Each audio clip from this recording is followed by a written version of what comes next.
present completely to you. I do have some documents for you, and I wanted to show you some things on the All Shared, not on All Shared, on the Moodle site. So I'm going to pass out these booklets. These are, you're welcome. This is a document that we came up with that will help you to document special ed within the IEP. Sure. There's goal examples. We have one. Oh, I'm sorry. Did you want? There's goal examples, there's present ed level information, there's accommodations. In addition to Edgenuity, we use some other programs. Zulama is one of them. I don't know if any of you have this. That's the gaming classes. But there's also some information about that, including like prerequisite skills. As we all know, did you want this? Yeah. You got it just enough. But I just wanted you to have that resource. We can also go onto the Moodle site, which if you look at the special ed section of the Moodle site, some of you were in my session this morning, so I'm not going to go over all of this, but we have a flow chart for enrollment. So we start, all of our students start with an application in order to take cyber classes. For special ed, and what happens is once the application gets submitted, it gets sent to me, and that initiates the process. Our director of special ed or Denise are the only ones who can serve as the LEA for those meetings, but that also initiates a data review for each one of the students, and I am going to pull that up because some of you didn't see that this morning. But this is what I talk about with our director of special ed. And then I also provide this to Denise, or if she ends up being the LEA in the meeting, I also provide this, and then that way she doesn't have to go through an RR and IUP and everybody's information at that time. It's just like a snapshot.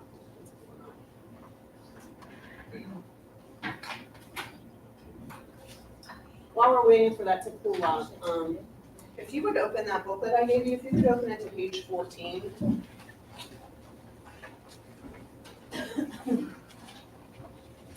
Those are the special design instruction that is available for Edgenuity. There's not a whole lot besides that. So the most important thing whenever we have these conversations with families is to be looking at comparing that with what's in a student's current IEP. A lot of times you'll have things like provide a correct study guide 2 days prior to an assessment. That can't necessarily happen on cyber, but it can. We can still provide the support because there's a test review. So as a special ed teacher, I would look at those test reviews and I would give the students feedback. So sometimes I'll just send them the correct answers and allow them to take a second retake. So not everything is off the table. It just is going to look a little bit different. If you look at this data review that I have up on the screen, I don't know if you can see it. We start with the exceptionality category. We look at the type of support. So in this instance, and for this student, he's in supplemental learning support. So cyber is considered itinerant learning support. So sometimes to us, it's like a red flag. It says, I don't know if this is appropriate for the student. We might need to look at other options. I try to pull the grades to date, the attendance. This student, he had just moved into the district, so I pulled all of his, his WISC and wide information. And then you can see here the breakdown for the specially designed instruction. So the modified PE, and some of them we have a ton of accommodations. There's one like directions read to ensure understanding. Well, it's not there, bless you. So they are getting some instruction within the classroom, but they are getting instruction within the classroom, but they don't have somebody who's going to go over to them and say, honey, did you get that? And reread those directions to them. So it's really important whenever we're identifying students to be put into the cyber placement, that we have those conversations with families, and then it's all documented within their IEP.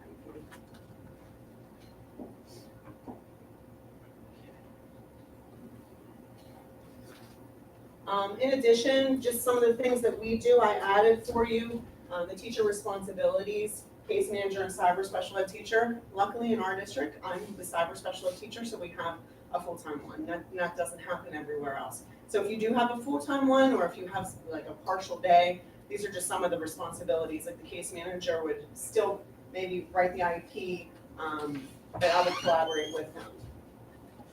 And then the booklet, there's another example, there's the booklet for you on online PDF. Denise also came up with an accommodations video in here. So you'll know how to, whenever you go back, you'll know how to set the extended time, the text-to-speech reader, and then adding additional points for notes. So just so you have a little bit of a guide. Again, if you have any questions, you can always contact us. I actually am the help desk person too. So if you submit a help desk ticket, it'll come to me and I can answer your question. I also added an example IEP, an example RR, and an example NOREP in there for you. And then there's a PowerPoint presentation, which we can go over. I did it this morning, but this is just an example of some of the things that I do to set up our students for success.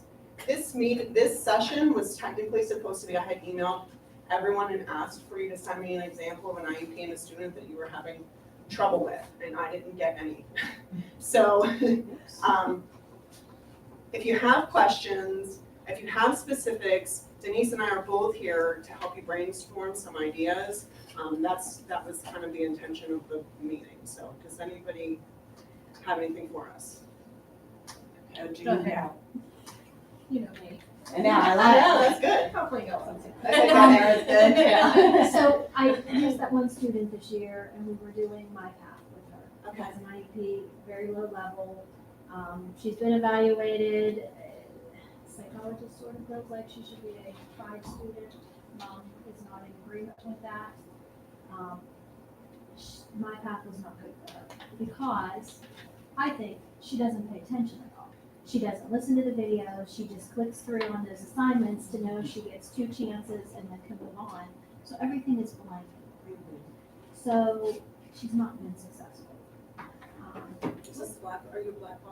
Okay, sorry. I'm just yeah, trying to I'm remember sorry. because I'm the one I that should made the have class. said So I'm yes, just yeah, trying to. What about putting teacher review Well, that's what I on was just gonna say. before, so then she has to, you have to, Well, you slow her down and then you know that they're That not would just be- gonna click in and do it. that It's part- gonna be a pain. She also does come But- into the lab, so she would be with me in the lab.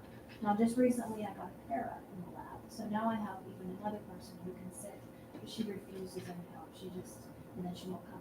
So if we try to push too much, Yeah. she disappears. What about setting the assessment threshold or giving her an incentive? So if you get, you have 2 tries, yeah, so if I see that, the first time you get a 0 and you improve to a 40, not that that's great. Then we, Yeah, or you can set whatever you want it to be. You could set 60. What is your lowest? usually 60.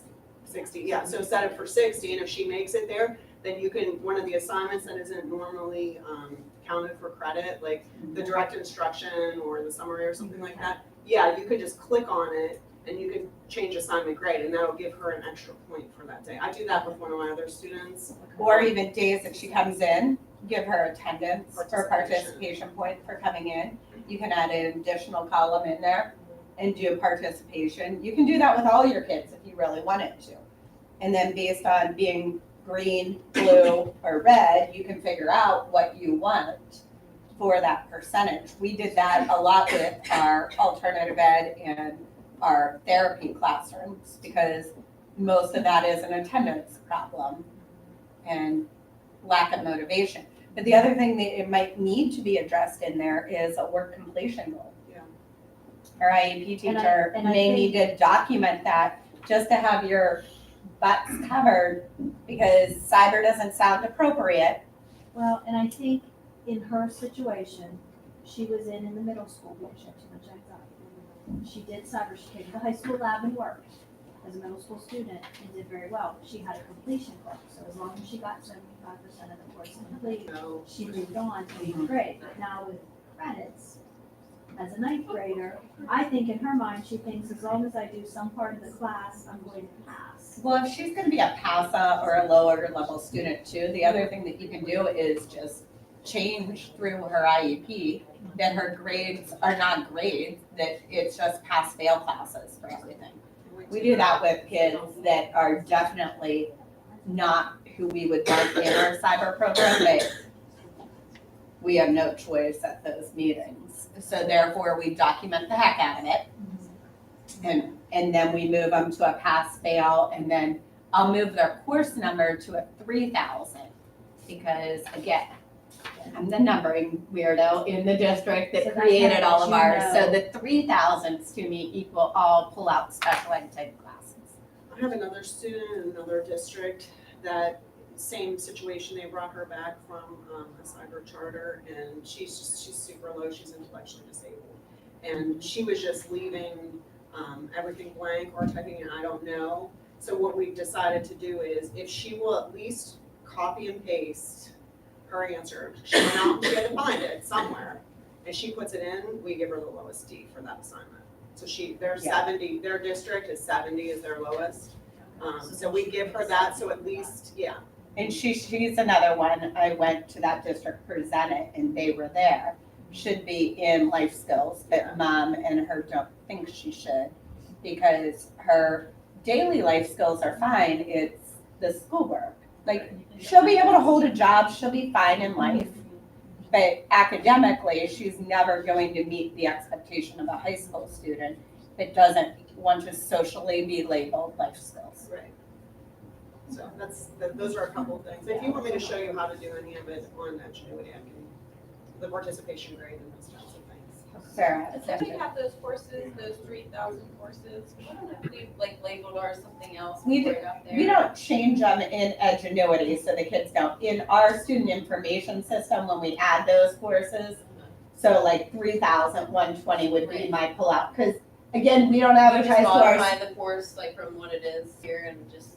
we just use the MyPath courses as our supplemental. Okay. So once they take that placement test and then are placed in there for their independent ability level, So what That's do the them. numbers, what do the numbers stand for? I don't think I ever It's knew. the placement agency So, like, or the math agency. English 9 for me equals 120 in traditional school. 3,120 equals a special ed coding. 4,120 equal pass fail credit recovery. 5,120 equals initial credit letter grade in cyber. So it matches then for my NCA purposes, but then it's also easy for my school counselors. It's easy for us, like when they call me and they have a question down in IT about PIMS, I can quickly answer because it's all based on the number. Interesting, good to know, I never knew. We have situationally a student that just got identified as ES and is like very anxious about coming to school, hasn't been to school all year, doing very poorly in cyber as well. Then got a diagnosis and then we got him in. And then part of our IEP monitoring was that he has to come into the building for the ES support because that's the only support he really needs Right. technically because he didn't qualify for any other disabilities, but he's failing every single thing in cyber. So not failing it because of his disability, which is emotional support and being anxious about coming to school. He's failing it because he's, just not participating and probably hasn't had the background knowledge because he hasn't been in school for so long to do some of these courses this year. What would you do like a case like that where it's not like his academic barrier, if he was participating as he should have for long enough to participate, it kind of just went off the wayside and then all of a sudden now he's not passing anything and now he's coming in for 1 day a week emotional support, but they're not spending a lot of time on the academic stuff either because that's not part of his IEP, Well, I would, if I were his case manager, I would meet with him after the emotional support, and I would set a weekly goal. I would add the participation if possible. I would talk about, okay, so you did this on your first, option of your test. Like, let's look at the study guide together. But it's like coaching. I mean, I have kids like that too, and I have. He's only been in the building 3 times and he's Yeah. only in there for an hour, so that's all we can get him in there now for is an hour. So they don't have a lot of time to spend on him sitting down with Edgenuity. Yeah. They're doing their, the emotional support part of it. I had a student who didn't come at all the first 9 weeks. We actually started her on the second 9 weeks of the first 9 weeks work. So we gave her Right, a right. 50, but then we started her at the beginning But of they've the been year. in the whole time. They have been in cyber the whole time. They were in cyber the year before too. Failing? Yes. Yes, so they got through 8th grade to the 9th grade. Okay. I would just do the incentives, I would have an IEP meeting and say this is where it is, if it doesn't improve, then they need to start transitioning back So to you never real. had an IEP before, so. Yeah, no, yeah. So, I mean, that's what we usually do, right, Denise? Yeah. We just pull that, say it's not appropriate. that's what we wanna do, but. We do that a lot. This is a special ed teacher, and she. Yeah, but it's failing everything, so how as a parent, do you say that that's an appropriate placement, especially being a special ed teacher? It's least She wants restrictive to environment. And plus, if it's true emotional disturbance, all of this backed up work is probably That'll make a me major more cause of stressed anxiety. out. Having it in his head. Well, it would be interesting to see even what the eval said on that kid, because with His being, IQ went down significantly. yeah, so is there a learning disability now also involved in, has it been behaviors that have exhibited for so long that they're only keeping an ES label? It really, should they have an LS and This an is ES? his first label, this is his first label, and he didn't qualify for the LS. But based on his evaluation that he had like in fifth grade, because mom wanted him on, in special education in fifth grade, he didn't qualify at all in fifth grade, but his IQ was tested then, and then the IQ was tested this time too, and it went down like significantly. They were even talking like, did he have a concussion in the meantime? Like, was there some kind of Yeah. trauma like that happened to him because it went down so So you would much? think So- that probably processing and all that, Oh, then yeah, if his so right IQ now- has dropped, I kind of question the validity. But it wasn't No, but if he has an IEP and say his diagnosis is emotional disturbance, we have other students who have emotional disturbance, but we felt it's appropriate for them to have learning support services, so you can add the service. right. That's what I would do, I'd have the meeting and add the service, and I would look at his performance, and I would set goals for reading and math, or whatever he's, whatever he's struggling in, and then at least you have the data to support when you say, hey, Jess, he's, that's what I would do. And I think they are doing that, and they're doing their best with the hour they Oh, yeah. a week. Oh, I'm sure, I'm Yeah, sure, yeah. sure, I know, sometimes it's just like not appropriate, that's all. Anybody? Christina? We're pulling kids back from placements, and they weren't successful at their placement because they weren't attending, they're not successful at cyber because they're not attending, we can't seem to get them in the building, even to come in. We set up a tutoring time for any student with an IEP, to get additional support if they don't come into the building at all, like if they're working from home. There's an evening after school time, especially for those kids with anxiety, and some students are taking advantage of that. That's good. And other students are not. We're just having trouble. It's sort of like we don't really know what to do. We don't, we just can't seem to get them to participate in any sort of manner. You say no, we're in the same situation, we Yeah. say no to cyber, well, then they just don't come to school, so now at least if we have them in cyber, our attendance isn't, you know what I mean? But honestly, it is being affected, because we're sending a lot of those kids to truant, if they're not doing their 2.5 hours or whatever their minimum is. I think that's the biggest barrier for cyber, is that we're getting the kids that don't want school anyway, in any fashion, So I think then it's really coming up with what will motivate these kids. Or like, do you need to have like a therapeutic classroom with it? We had a lot of those same students, but we created a team classroom. So they have to be in some type of therapy. They come in, but then we talk with that therapist on a regular basis. So then we're giving them little carrots here and there. Also, we're having pizza parties and we're breaking every food policy that is in the district policy. I'm bringing in peace, love, and donuts. If that will get a kid here for 3 days even in a row, I'm bringing them in a donut. Or I'm throwing them in my car and taking them places that they want to eat. Or doing different things that are gonna help motivate those students. But I mean, I think that the one thing that you also have to understand, and Mark, you could probably chime in with Adelphi and that, when you're at an alternative ed school, the focus isn't 100% on that academics. It's on the whole child. And you have to remember that too, when you're dealing with these at-risk kids. What is their end goal and where are they gonna go? And what transition can you get them? every kid does not need every piece of our curriculum. I know that that's hard to hear and I know it's hard to swallow. It's true. But what are the important things? And can we make them lifelong citizens that will be good? And it might be changing your value of giving them a pass grade, because that might be that piece in your district that is annoying everyone of, well, if they get something different, it's not fair. If I hear that one more time, I probably could throw up. But it's really looking at what can you do to help that kid. And the kids in our school, like the ones that are most at risk, they love coming in and actually seeing me at their meetings, because they're like, oh, you always make things happen. Well, I bend the rules and I change the rules for every kid. And wouldn't you say that that's You this? put me in a tough spot right now. You're No, absolutely because Adelphi, I have to You're say, is absolutely one of the most successful alternative ed schools. It's the only one that we use as a district. We don't even look at any of the other ones. No, we use some for special education, like we're using St. Stephen's, different things like that for our approved private schools. But Adelphi runs a fabulous program because you look at the whole child. That's right.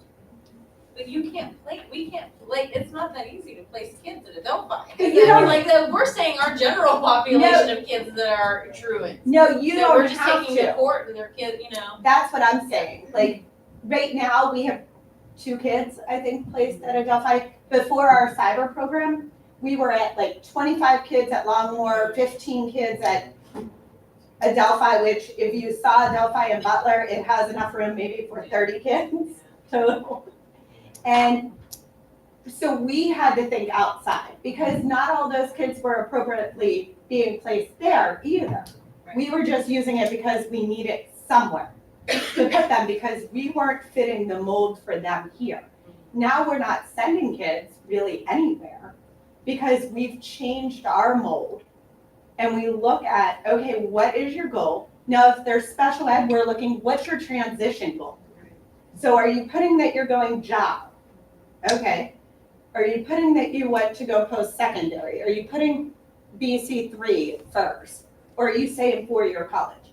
If they say 4-year college, all deals are out the window, because you have to then meet them academically and get them prepared for what you need. Our lowest math is algebra 1. There are kids in our school that like don't have IEPs, you know what I mean, don't come to school, don't like school, and they can't do algebra or would ever need it. There's no like financial math or anything like that. And maybe that's where you say, hey, we could offer personal finance. We could offer an intro to trig. We could offer an intro to stat, half credit courses, because Seneca offers them. And we can take their exact curriculum. We don't have to reinvent the wheel.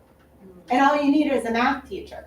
And then maybe you take some of those at-risk kids, bring them into a cyber lab, and have them work on those courses to get what they need, to then maybe they want to come to school. To add to that, we've actually given some of our special ed at-risk kids like 6th grade math classes. They Yeah. counted them as a high school class because it made them feel like a little bit more successful in math, and it's still giving them skills that they're gonna use because We've done that as well. Right. And we've just tried, like, we can't even get a handle on what to do with some of the kids, because the one I'm speaking of came from Bradley and didn't meet any of his goals at Bradley, and still isn't meeting any of his goals. Like, we can't even get to like transition goals because we can't get in. Well, transition goals run their own. So it doesn't matter what you think you need of other goals. The transition goals drives that whole IEP once they're 14. None of their other academics equal anything other than that transition plan to get them by the time that they're 21 even. So if this kid's so significantly behind, they have till they're 21 to be in school. So maybe the goal is, and if they're gonna be on cyber, you're only putting 1 class. And maybe it's strategies for academic success. And then they feel a little success because as long as they respond something and are breathing and doing that course, they're gonna pass. That's a good course.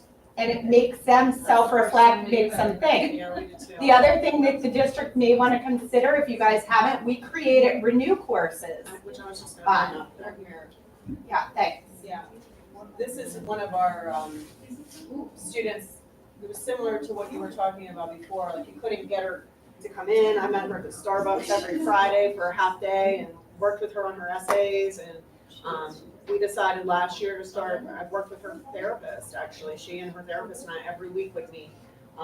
And we did these Renew classes, so these are just, And Renew's a statewide program that is normally presented at PBIS, also at Hershey all the time when they have that. It's like Renew and PBIS schools. Or PBS. yeah, so Denise had me put this all online, because typically it's like this big binder. We have all this paperwork with, but if you put it online, then at least, you know, if she wants to look something up, she can. At the end of the 10, there's 10 maps. They focus on all different things. Like the first one is just kind of your history. And you give them whatever credits you want for this. So different kids, if they're significantly at risk, I'm giving like 5 credits or a credit even for each map. Because again, it's driven by the goals, and even this kiddo's going to college next year. Yeah. But she's changed She's a whole compared to different when she person. first came in here, and she knows we're talking about her and all that, She so, does. She was just- we asked. But she was one that you wouldn't have made it if we didn't look at her as a whole child, at everything that was going on in her life, So what are, and working with her. this available for everybody? You would want to train your teachers in We're- Renew. We're a PBIS school, so I But feel like. Renew's another piece Right, of that, so. We have it. Okay. I don't know if there are cyber teachers, but our teachers in the building that do renew could Yes. probably. Oh, they can. Then use they this can now. keep this all for their documentation and everything, but if you're gonna use Renew at all, you need to get trained by your IU. It's a 1-day training to understand what you're doing with the maps, because you really wanna make sure people understand, because you're doing a lot of one-on-one contact with kids, and you're getting into their personal life big time. Yeah, I mean, it's awesome. In this student's case, we've been doing it for 2 years. And so we just had a goal of getting through 5 maps last year and then 5 maps this year, which was totally appropriate for her. It would have been way too overwhelming. And then what's nice too is as you work through like the self-reflection piece and who's my person and all that kind of stuff, when you get to the end, as a senior, then they're, well, not, you don't have to be a senior, but they're getting closer to figuring out what they want to do. So it's job skills and resume writing and all that kind of stuff. And then at the end, they do a presentation. And we She's- count that for their senior That's her grad project. project, So completely against what every other kid in the district is doing, but it works for these kids. Right, so this is just an example of one of the activities. She gets to, you know, pick up all of the vocabulary that is a reflection of her. So they have some, what's nice about this too is she can go in there and she can look at her files and she can see, oh yeah, I forgot we did that, you know, a year ago or 2 years ago, so.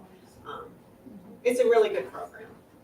And even for the teachers that don't want to use like Wordle or something like that, they can do it paper pencil, like they're trained in Renew. Yeah. But then we make the teachers snap a picture and then upload it into Edgenuity. So then now we have a documentation warehouse because we are giving credit for that, which most districts in Renew just do it to help them out without giving any additional credit. But that blows my mind because you're already taking an at-risk kid who's credit deficient and you're like, hey, why don't we spend more time talking about you? But yeah, that history work, it's gonna keep building up. So that's where we do the replacement credit for a lot of classes to give them that opportunity.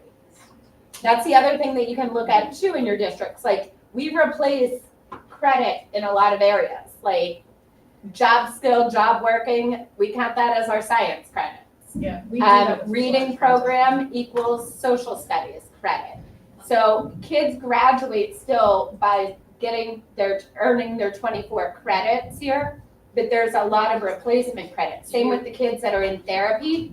I've counted their therapeutic logs of just going and talking out their issues I've given them credit for phys ed.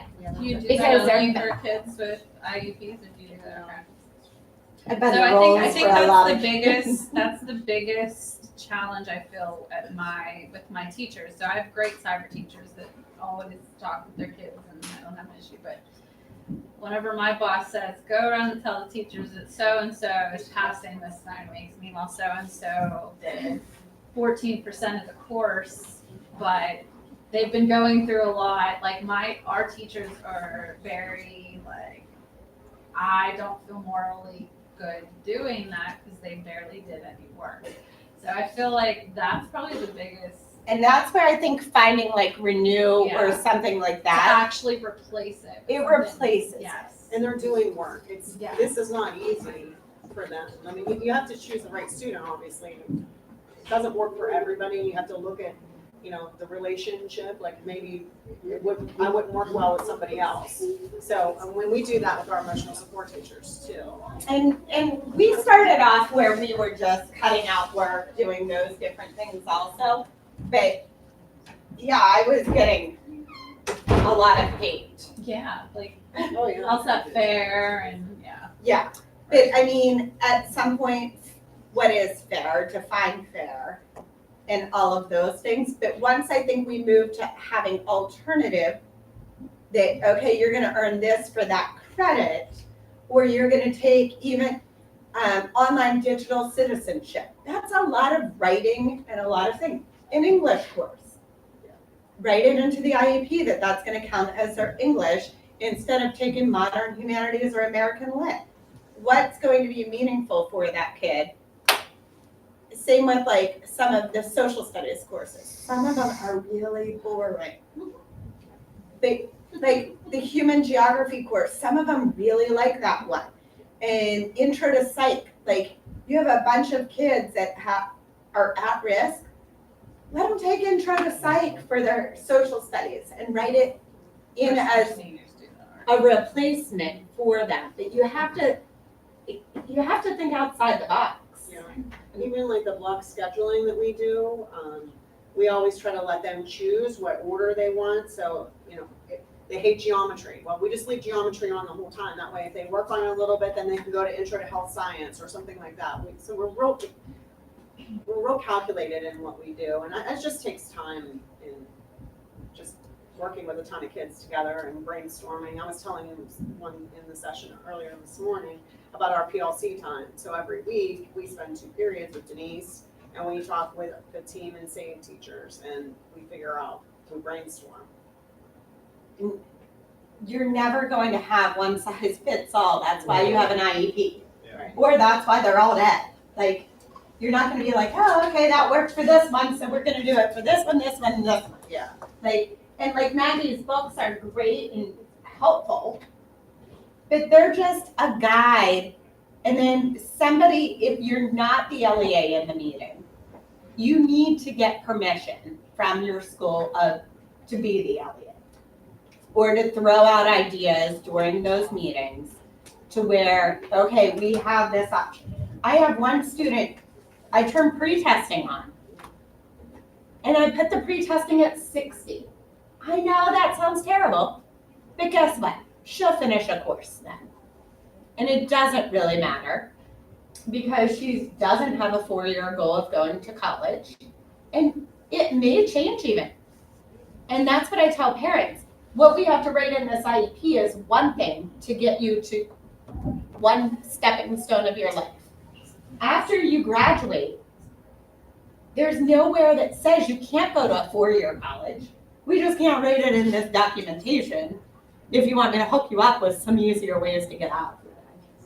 And that's the game changer. You mentioned electives too, psychology, sociology. For next year, any kid you have an alternative placement or AED program or private academic school, they're gonna be required to take at least one elective too.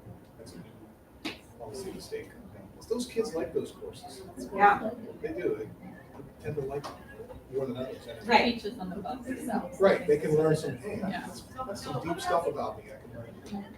What about the kids that aren't IEP kids, and they're, you know what I mean, they're not placement kids, they're just literally kids that aren't Yeah, showing that's up and aren't doing anything, like True. we have, And, you know, we have a hard time, not a hard time, but we have a good homeschool visitor, but she's so overwhelmed because we have so many of these kids that aren't coming to school, you know? I would do And we're not participation changing points. curriculum for them, you know, and we're not, I mean, we're talking about traditional students and cyber students who aren't doing anything. Like, we have, that's our big button right now, I think. Do you guys do the challenge program or I anything think like that? Justice Works and, The challenge awards like scholarship money for attendance.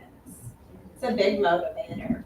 And it's like most improved attendance. We had the kid that won, what was that, 2 years ago when he graduated? He used to, never came to school. Then when he came, he hid underneath the desk. Like did all this, but slowly but surely every year. Like Kenny would bribe them with iced teas again. Things that they weren't allowed. Here's more sugar. He brought in donuts, but slowly but surely, like, he was in classes by his senior year. But honestly, his freshman year, I found him underneath my desk in my office even. I'm like, what are you doing here? He's like, I'm working. And he had a laptop down there. But we had to do those slow things. But he won that challenge program. And I think he won like $3,000 for the most improved attendance. Yeah, that's tough for you guys. I mean, Hempfield is so large. she's so big. You know, there's some big schools around here. In Westmoreland County, Hempfield is by far the biggest school. You have more problems. But probably like looking at creating a team room. Take one of your special ed teachers. Therapy room, do they have to have IEPs to be in the No. therapy room? They just have to be in therapy. And that's where we got, because we had the same problem and they were all leaving and going to cyber. And we don't even have our deans of students, our home visitors. They don't leave the school. They're not doing that. We only have one, and, I mean, we have so many buildings in Yeah. the district, and one for our Well, we district. used to have two and an attendance secretary, and they cut the other person and the attendance secretary, so I have one person with 5,600 students. Yeah, we used to have one home visitor with our Retired. 7,000 students too. Yeah. And then when the furloughs happened, that position went, and then it went to the That's exactly how it dean. works, yeah. And I think probably creating an environment that they can feel welcomed in. And we had to do this K to 12 in our district. So we have a step classroom in K to 6, which is a short-term education placement. I'm like, what did we name it? And that placement's for, now the majority of those kids have turned out to be special ed in the school. Attendance and or like just elementary behavior of throwing desks, chairs. Most of us don't understand that as secondary people, because by the time that they get here, it's solved. But They just in the stop. elementaries, like you have kids just shove everything. Run out of the building. Yeah, Yes, Oh, And yeah. actually, I'm sure I'm gonna move to secondary Hello. next year. so. I did that. yeah. When you run out of the building, we beat on you. I can't think of any last Yeah. Oh, We used to have kids that would take their clothes off. Yes, Yeah, yes, Take all their clothes off. Yes. So it's, yeah. I you mean, we don't have a elementary ton of resources though. I mean, I just wanna think of some, like, I'd love for these kids to come back to school. I think that's our whole entire goal, but You don't have to look though at the resources, look at what you have. you know, So you have special ed teachers that are spending so much time on those kiddos anyhow. And then you have gen ed teachers spending so much time on them. And then you have your school counselors who are spending so much time, and your school principals spending so much time on a small pocket of kids. But those kids are drainers. So you look at what you have, and you look at where you can throw more kids. And that might be raising your inclusion numbers from 9 in a class to 15 in a class. And then you do that for 6 periods. Then you have that room to have a full-time teacher in this room that you're creating. You use your cyber as your education, and you're not investing any new money. So our middle school tried something kind of similar to that, where one of the special ed teachers now has a room, and he doesn't even go into the regular classroom anymore. And if the kids are being that much of a terror or a distraction to the other kids, they go to cyber classes. So if this kid's bad in math class, they give them so many chances, and then they're like, okay, you're gonna go in the cyber lab and do math on cyber. If you can't behave in it, That's what we do. That's what our team room has. and We it's have. more money because we already paid for the Right. program. So And it's And you giving that teacher kid a monitoring break and- yeah, from the teacher Being they yelled hate at. looking at. right. There's gonna be times that there's no matter what conflict on people. We all have it as adults. There are some adults that walk in a room and you're like, how am I gonna get through this? Now imagine, like, we've grown to have filters, well, for the most part. Now imagine a kid that hasn't had any filter or parents to demonstrate filters because the same parents coming in mother effing us Yes. about everything. So creating that room, but the piece that we thought was needed was that therapeutic component. So we added that in-school therapy, or they could do out-of-school therapy if they're like a higher need. They could do that, but they had to be in some type of therapy that they signed off in agreement that they would talk to us. You can totally tell when these kids stop therapy. And to have in-school therapy is free for a district. So if you guys don't have that yet, it's free. It goes on the parents' insurance. It goes That's on how parents' I mean, insurance. that's how our school-based therapy is all through insurance. Correct. Is an outpatient. You're We're really just have housing the outpatient. Correct. You're just providing a space that that kid actually will get But they're therapy. not in our schools every day. She's only there certain days. Our numbers have increased so much, we're gonna pay a little bit next year. And it will depend on how many sessions, and you can look at that at district levels. But with your in-school therapy programs, all of them have it, where there's like a sliding scale. If they get so many billable hours, then the district would have to pay some.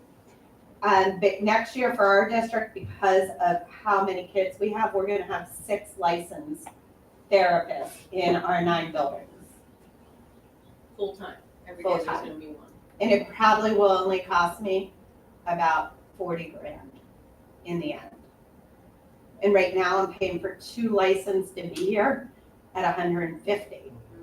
So when I looked at what I could do through health insurance, and then I still wanted some where they could do professional development, they could still do psycho ed groups, and all the non-billable things that we need in a district. Like, we as professionals need help understanding what's going on, and none of us are provided it. We're just supposed to go with the flow and figure it out. But that's where and why we're moving this direction. So really, the way that our school is, 2 of our schools have a K4 and a 5-6 attached to it, but we're gonna merge them. They're merged as one building, so only one building in our district won't have a therapist in it every day. Costing barely, and when you say 40 grand, that's like $40 Right. in So our you're bank putting the account. cost on the That's not- insurance Not company. respect. Is that how you're saving the money? Putting it Yes. on the insurance? Because But so what if many the will kids be, don't have insurance? that's where that extra 40 grand in my head, 50 grand Okay. will be budgeted non-billable hours. But if a kid doesn't have insurance, a lot of that is you then or this person helping fill out like the secondary insurance or fill out the insurance altogether. We have one right now that's doing that. She's done awesome. Yeah, sometimes that's more. My head over my time And again. if they're just not, there are ways to get it. It is Yes. cumbersome though. Wait. Yes, you I'm always over. But do you guys have any other specific special ed questions? I feel like that's like an issue that just all of us have is the The you not get these motivated. kids who they don't know what to do when they get on cyber, they're motivated. I would really encourage you, if you have a large number of kids that aren't motivated, that you give participation points right from the beginning. So even tier your classes if you have to, and have a tier of from day 1, if you're in the green, you're getting 100. And then, so start with 100 points in that additional assignment calendar for participation. Then every day that they stay in the green or blue, they keep the 100. But if they drop in the red one day, take a point away. And then if they get back in the green, maybe then that's where you're gonna have to come up with the individual piece of, hey, you're down to a 60 because you're in the red. But if you get back to the green, I'll give you all 40 back. And then you give those points right back to them. And then they see and make it a big chunk of their grade. Make it 30% of the class. Do something and know that you can change your weights for individual kids. Those don't need to stay the same for everybody. You can write them into IUPs, you can write it into 504s, or you could just do it. You're gonna have to show us how to add that. Yeah. If you don't mind. Thank you. Okay, so you guys have a little bit of break. I ruined most of it. You have 3 minutes. What a mess. And then we have NCAA in here, or chapter 339 in 105. And if you don't know what 339